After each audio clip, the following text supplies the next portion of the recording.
Hi guys, so sorry for not uploading yesterday. I just wasn't able to think of an interesting deck to show off, and I know you can see that this is just going to be Blue Eyes again, but I'm hoping to show off a different version of Blue Eyes, some interesting different ways I have found of playing it, and it's just going to kind of be just me.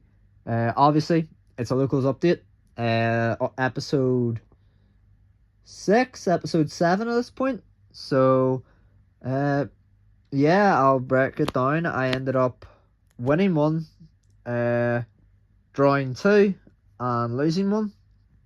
Uh, all great games as usual. I find though that the one problem I have with the Orcus deck is that it's really good, but it takes so long and it always goes into time. For example, like game 3 never really happens with it. While with the Blue Eyes deck, while it is really strong and can go into time, it has a bit more. It has big guys basically to win in those time situations. So that's what I like about it. But anyway, I lost my first game against Memento, going to time.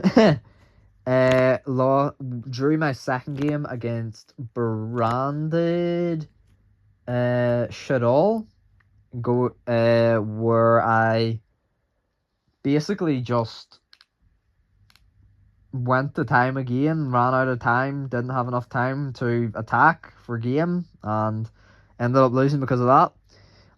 Finally, then for the tournament, I drew against Azamina, Fiendsmith, Chimera. And again, it was just, I went to time. We ended up drawing. Just wasn't in the battle phase fast enough, and I didn't have my guys into attack position that I needed them to be. So yeah, and then I played a friendly game against. It was Blue Eyes Chaos Max Turbo, which is a ritual monster that is good at ending games, but isn't great in that that competitively. But I ended up beating that after quite a drawn out game. That was a lot of fun, and because it was just a friendly, there was no time constraints or anything like that. So it was just I was just able to kind of play it out and get the win and do what I had wanted. So I am happy with Orcust, and I do think whenever the new stuff comes out, it'll be really powerful. But until then, I do want to play about with Blue Eyes again. So to start with this deck profile, which I have changed the deck a little bit. It's now a 45 card deck instead of a 50 card deck. It still plays the same starters in Triple Siege, who gets your Maiden, Triple Maiden, who gets your combo, full combo, if she's in hand, or even on the field, but you typically want her in hand because she's harder to interact with in the hand. Free Wishes, because it also gets you full combo. And finally, I'm playing one Neo Kaiser Seahorse because I am playing the Bestials in this build still. I have removed the Metalmorph stuff purely to try and get it down to be more consistent, so I can draw hand traps more. So I have cut that, and that is why. So I am only playing, and I'm also only playing one Neo Kaiser because he is searchable off the Bestials. So if I have them in hand, I can potentially get him anywhere, or I can summon him off seals, a bunch of different ways. But he is still pretty good. He does he does a combo, but I prefer these other starters. So those are the 1-card starters in for this. Next, we have the bricks involved with playing Blue Eyes. Always 2 Blue Eyes, 1 Jet. You play the Jet unless you have Primite, because The jet basically just allows you to ensure that you have better recursion, which this deck always wants. Just being able to come back every time any card on the field is destroyed, so powerful. And then being able as well to make all your other guys indestructible by card effects, really, really nice. So always playing 2 blue eyes, 3 jet. Next is a new change. It is 1 master with Eyes of Blue. So this guy is searchable off Siege and Wishes. And what he basically allows you to do is add back a level 1 light tuner from your grave to your hand. So if you have used a Veiler, for example, to try and go for your combo, you can add it back with Master. So it makes some of your combos less... It basically adds a bit more interaction to some of your combos if you have to use your like Veilers and stuff like that. It also is really good for recursion because he's able to make Spirit, but he can also shuffle himself back and send and target an effect monster you control. Send that monster, shuffle himself back, send that monster to the grave, and special summon a... Let me see, I believe it is a Blue Eyes monster from your grave. So also really good for just getting back some of your cards that you are able to control the game better with. Such as like, can bring back stuff like Tyrant Dragon, guys like that. So also really, really nice. Especially for a grind game. I hadn't been playing him in the past because he doesn't do much on his own, but I wanted to try him out to at least give him a chance for the upcoming next locals. Next is the mandatory cards that you play. The True Light, which you place off Maiden, absolutely fantastic card, like just completely broken. Really, really nice card. The fact you can use it on your opponent's turn as well, it makes it so nice. And then Mausoleum, again, really nice card. Gets your Blue Eyes in the rotation. It gets you extra advantage off your level 1 light tuners because you can extra normal them. So always really nice, and really do like these 2 cards. Even though they're bricks, they're really nice to have. Because of how powerful they can be. And then we have the targets of Wishes. I still like playing free because I'm playing free Wishes. Realistically, I find now though, with the way I'm setting up my M board, I typically don't have to search all 3 with Wishes. But it is still nice just to have all 3 because sometimes you just draw 2. And if you draw 2, Wishes is dead. So it is just nice to have just in case. And all of them are good. They all have different strengths. Roar, I would say, is definitely the best one. But Majesty and Ultimate Fusion are both great cards as well. So they are really good cards still. And obviously needed to complete your Wishes combo. So next is the Bestials. We have my favourite guy, the Bestial Libellion. Just such a fun card to use. Does so much right. Has literally just... He just is everything you want off of an extender card. Sets up an M board piece. Can make you seals on some boards. Can make you... Just really does everything for the deck. And just is really well... He doesn't do everything, but really helps with your Bestial plays if you want to do that in the deck, which it's so easy to do. You're always going to want to. Next, we play 3 of the cheap Bestial Baldric. Again, great card. Has the Daily Crow effect, like all the Bestials, to banish a light or a dark from your opponent's grave. And with Fiendsmith still running rampant, still a great card, so love to see this guy. I also forgot to mention, there is going to be a ban list coming up, so this deck may change, but especially the Bestial ratio, because a lot of people are thinking that Bestials are going to get hit on the ban list. But I will show it off in Wednesday's video if that does happen. And the other two the other two bestials I'm playing to get round out the 5 is Magnamut and Durasworm. These guys are great. Magnamut searches any dragon. Broken.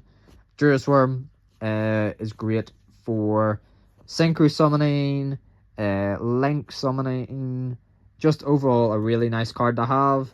And if he gets destroyed, just anytime he's sent to the grave, he gets to target a card and send it to the grave. Absolutely brilliant, and still has the same effect as all the bestials. Finally, my branded target for Lebellion, Branded Regained.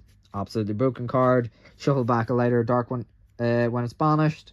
Draw a card, and you get to target a bestial, special summon it when your opponent normal or special is a monster, which is absolutely amazing.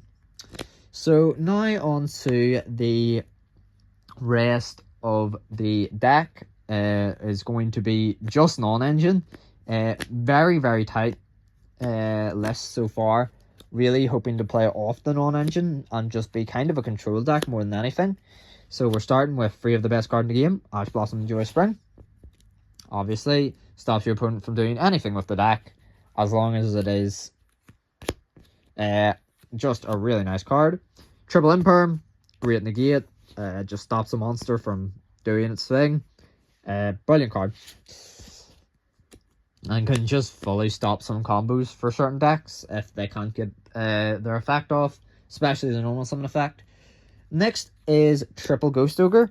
So I'm playing Triple Ghost Ogre because it is a light, and being able to just have a light engrave to potentially banish for a bestial. Also, the fact that it's removal that is also a tuner. It's just a really nice card overall and has a lot of application, especially with being able to negate it with another card that is a little bit later on that I will show, because it can be really powerful against Blue Eyes, destroying either Mausoleum or True Light. So being able to stop that is really nice. Next, we're playing 2 Effect Failure. The reason we're playing 2 Effect Failure is because I want to try 1 Master. And because Effect Failure is searchable, it's really easy just to search out Effect Failure using Sage or Wishes and just go from there. Or, as I said, if you've used an Effect Failure for a combo or anything like that, I'll have Master, you can normal Master, add back Effect Failure. So, really nice card to have in the deck, being a level 1 light tuner. Next is another new card. So this is Cross Out Designator, and this basically allows me to, I can do it at any point, but if my opponent, it's typically used in response to my opponent activating a card, because it is a quick play spell. So if my opponent activates something like a Nibiru, say, which tributes the entire board, I can declare Nibiru and then banish Nibiru from my deck and negate and then no player can activate the effects of Nibiru for the rest of the turn. And any activated effects of Nibiru get negated. So this is a really nice card. Basically, long and short of it, it allows you to stop hand traps and some potential board breakers, such as Called by the Grave. Another card that allows you to stop hand traps. Really nice card to have and really good for allowing your combos to go through. And Call by does the same thing, but a little less generic, because you have to banish a monster from your opponent's grave. So can't stop things like Nibiru or a Bestial unless there's already one in the grave. So can be a bit more risky. And then the Call by targets that I'm playing are Droll and Lockbird and Nibiru. I will, in siding, most likely just increase the numbers of Nibiru and Droll I'm playing. But right now, it doesn't really matter that much. And it's better just to have these cards at 1, because you really don't want to see multiple of them breaking up your hand.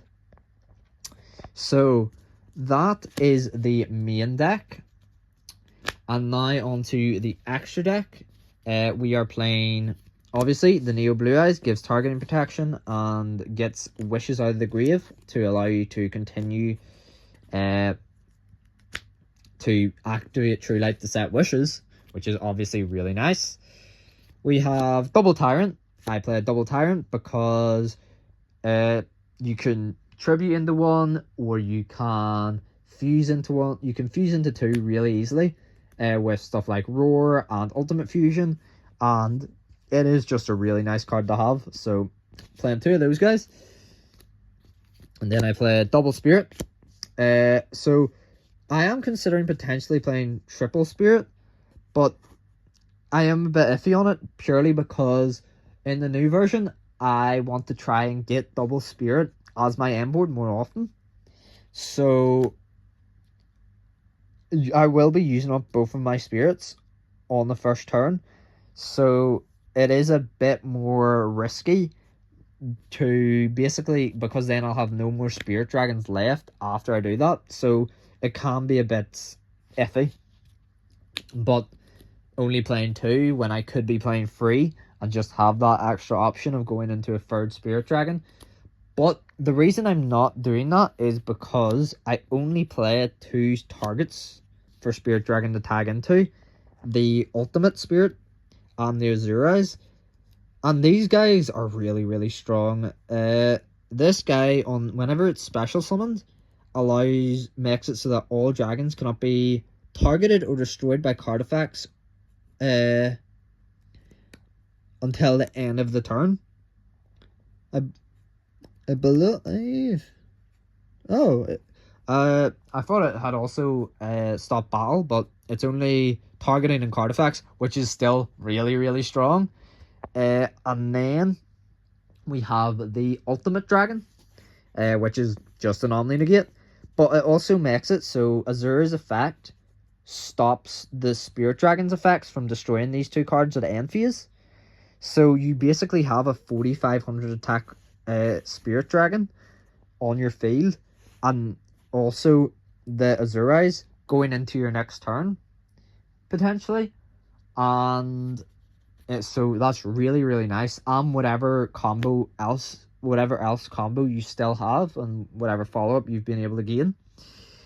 So that's really, really nice. And during the standby, this can bring back a normal monster. So it can bring back Blue Eyes during your standby phase. And so that allows you to bring back Maiden as well really easily, making True Light able to set a trap instead of having to bring back Blue Eyes during your opponent's end phase. So you can then use a trap as a way to break whatever is left of your opponent's board, potentially, which is really, really nice. So we have those two targets for Spirit Dragon. Then we have my two level 10s that I love playing in this deck. Dispatter and Chaos Angel. Dispatter is absolutely fantastic. I would say this is one of the cards you should be definitely looking for. Because you're looking to grind out more in Blue Eyes, like paying £10 to get Dispatter, which just makes stuff that banishes your monsters like almost obsolete. It's so nice to have. And then Chaos Angel, it can come up. It is nice to have a way to make your synchros just unaffected by monster effects, potentially. And making stuff indestructible by battle is also really, really nice. So it can come up. It doesn't come up often, but it can. And when it does, it is very, very strong. And then finally, we'll move into the links. So we have an SP Little Knight. This guy is just kind of in here to fill in the space, honestly. It's a good card to go into just to try and bait out your opponent's interaction. And it can also protect a lot of your board from stuff like Nibiru and things like that. So it's nice to have just. Though it is a warrior, so you're not always going into it. Next is Lina. So this is basically a way to extend your combos. Well, not extend, but it's a backup for if your combos get interrupted. Really nice card. Can revive a light spellcaster or dragon from your opponent's graves. And because White Forest is really prevalent in my locals, it's really good because I can use the White Forest cards to go into Blue Eyes combo, which is really nice. It also can make SP quite well and get the bonus effect because SP gets a free banish if it's made using a Link monster, so that's also really nice. Next we have Double Seals, another great card. I love these cards. Summons out a dragon. Not going into it as much, so I may change one of the seals for an IP Masquerena, but I will have to see. Though it's a great card, so it's debatable. Finally, we have Double Spirit. I love this card. Absolutely fantastic. Adds Mausoleum. Can special a Blue Eyes from hand or grave by tributing itself. Just a fantastic card. Really, really nice. So that is the deck profile, guys. I will let you know if anything has changed due to the ban list coming up this sometime soon. But yeah, as always, thanks for watching. And I will be showing off the new 1-card combo on Wednesday's video to get double Spirit Dragon instead of Spirit Dragon Seals. So thanks for watching and see you on Wednesday.